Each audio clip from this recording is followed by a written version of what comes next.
بسم اللہ الرحمن الرحیم۔ شروع اللہ کے نام سے جو سب پر مہربان بہت مہربان ہے۔ پھر ہوا یہ کہ شیطان نے ان دونوں کو وہاں سے ڈگمگا دیا اور جس عیش میں وہ تھے اس سے انہیں نکال کر رہا،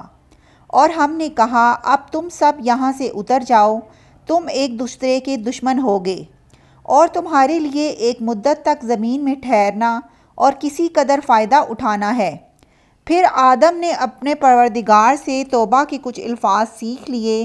جن کے ذریعے انہوں نے توبہ مانگی، چنانچہ اللہ نے ان کی توبہ قبول کر لی، بے شک وہ بہت معاف کرنے والا بڑا مہربان ہے۔ ہم نے کہا اب تم سب یہاں سے اتر جاؤ، پھر اگر میری طرف سے کوئی ہدایت تمہیں پہنچے تو جو لوگ میری ہدایت کی پیروی کریں گے ان کو نہ کوئی خوف ہوگا اور نہ وہ کسی غم میں مبتلا ہوں گے، اور جو لوگ کفر کا ارتکاب کریں گے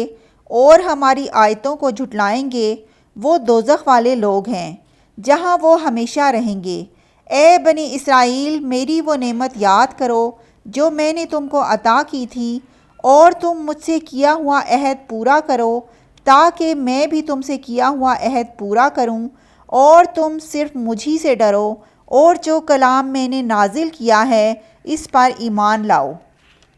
جبکہ وہ اس کتاب کی تصدیق بھی کر رہا ہے جو تمہارے پاس ہے، اور تم ہی سب سے پہلے اس کے منکر نہ بن جاؤ اور میری آیتوں کو معمولی سی قیمت لے کر نہ بیچو،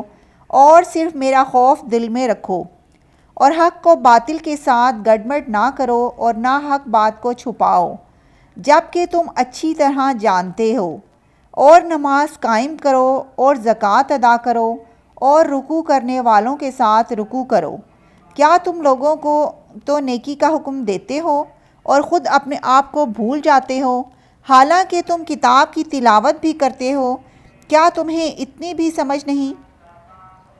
اور صبر اور نماز سے مدد حاصل کرو۔ نماز بھاری ضرور معلوم ہوتی ہے مگر ان لوگوں کو نہیں جو خشوع سے پڑھتے ہیں، جو اس بات کا خیال رکھتے ہیں کہ وہ اپنے پروردگار سے ملنے والے ہیں اور ان کو اسی کی طرف لوٹ کر جانا ہے۔ اے بنی اسرائیل، میری وہ نعمت یاد کرو جو میں نے تم کو عطا کی تھی، اور یہ بات کہ میں نے تم کو سارے جہانوں پر فضیلت دی تھی، اور اس دن سے ڈرو جس دن کوئی شخص بھی کسی کے کچھ کام نہیں آئے گا اور نہ کسی سے کوئی سفارش قبول کی جائے گی، نہ کسی سے کسی قسم کا فدیہ لیا جائے گا اور نہ ان کو کوئی مدد پہنچے گی۔ اور وہ وقت یاد کرو جب ہم نے تم کو فرعون کے لوگوں سے نجات دی جو تمہیں بڑا عذاب دیتے تھے، تمہارے بیٹوں کو ذبح کر ڈالتے اور تمہاری عورتوں کو زندہ رکھتے تھے، اور اس ساری صورتحال میں تمہارے پروردگار کی طرف سے تمہارا بڑا امتحان تھا۔ اور یاد کرو جب ہم نے تمہاری خاطر سمندر کو پھاڑ ڈالا تھا، چنانچہ تم سب کو بچا لیا تھا اور فرعون کے لوگوں کو سمندر میں غرق کر ڈالا تھا، اور تم یہ سارا نظارہ دیکھ رہے تھے۔ اور جب ہم نے موسیٰ سے 40 راتوں کا وعدہ ٹھہرایا تھا، پھر تم نے ان کے پیچھے اپنی جانوں پر ظلم کر کے بچڑے کو معبود بنا لیا، پھر اس کے بعد بھی ہم نے تم کو معاف کر دیا تاکہ تم شکر ادا کرو۔ اور جب ہم نے موسیٰ کو کتاب دی اور حق اور باطل میں تمیز کا معیار بخشا تاکہ تم راہ راست پر آؤ، اور جب موسیٰ نے اپنی قوم سے کہا تھا کہ اے میری قوم، حقیقت میں تم نے بچڑے کو معبود بنا کر خود اپنی جانوں پر ظلم کیا ہے، لہٰذا اب اپنے خالق سے توبہ کرو اور اپنے آپ کو قتل کرو، تمہارے خالق کے نزدیک یہی تمہارے حق میں بہتر ہے۔ اس طرح اللہ نے تمہاری توبہ قبول کر لی، بے شک وہی ہے جو اتنا معاف کرنے والا اتنا رحم کرنے والا ہے۔ اور جب تم نے کہا تھا اے موسیٰ، ہم اس وقت تک ہرگز تمہارا یقین نہیں کریں گے جب تک اللہ کو ہم خود کھلی آنکھوں نہ دیکھ لیں، نتیجہ یہ ہوا کہ کڑکے نے تمہیں اس طرح آ پکڑا کہ تم دیکھتے رہ گئے۔ پھر ہم نے تمہیں تمہارے مرنے کے بعد دوسری زندگی دی تاکہ تم شکر گزار بنو، اور ہم نے تم کو بادل کا سایہ عطا کیا اور تم پر من و سلوہ نازل کیا، جو پاکیزہ رزق ہم نے تمہیں بخشا ہے، شوق سے کھاؤ۔ اور یہ نافرمانیاں کر کے انہوں نے ہمارا کچھ نہیں بگاڑا بلکہ وہ خود اپنی جانوں پر ہی ظلم کرتے رہے۔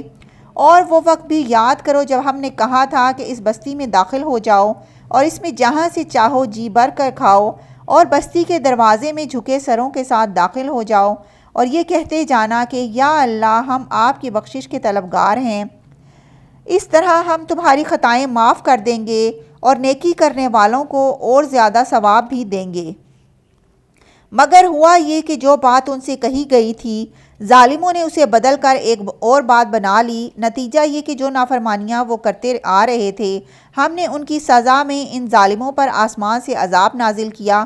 اور جب موسیٰ نے اپنی قوم کے لیے پانی مانگا تو ہم نے کہا اپنی لاٹھی پتھر پر مارو، چنانچہ اس سے 12 چشمے پھوٹ پڑے، ہر ایک قبیلے نے اپنے پانی لینے کی جگہ معلوم کر لی۔ اللہ کا دیا ہوا رزق کھاؤ پیو اور زمین میں فساد مچاتے مت پھرنا۔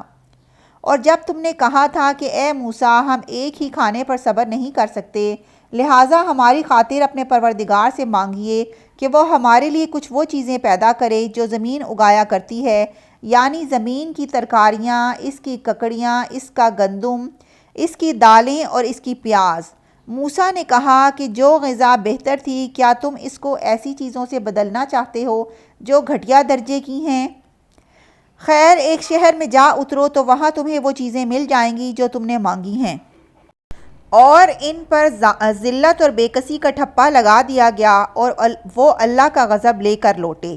یہ سب اس لیے ہوا کہ وہ اللہ کی آیتوں کا انکار کرتے تھے اور پیغمبروں کو ناحق قتل کر دیتے تھے۔ یہ سب اس لیے ہوا کہ انہوں نے نافرمانی کی اور وہ بے حد زیادتیاں کرتے تھے۔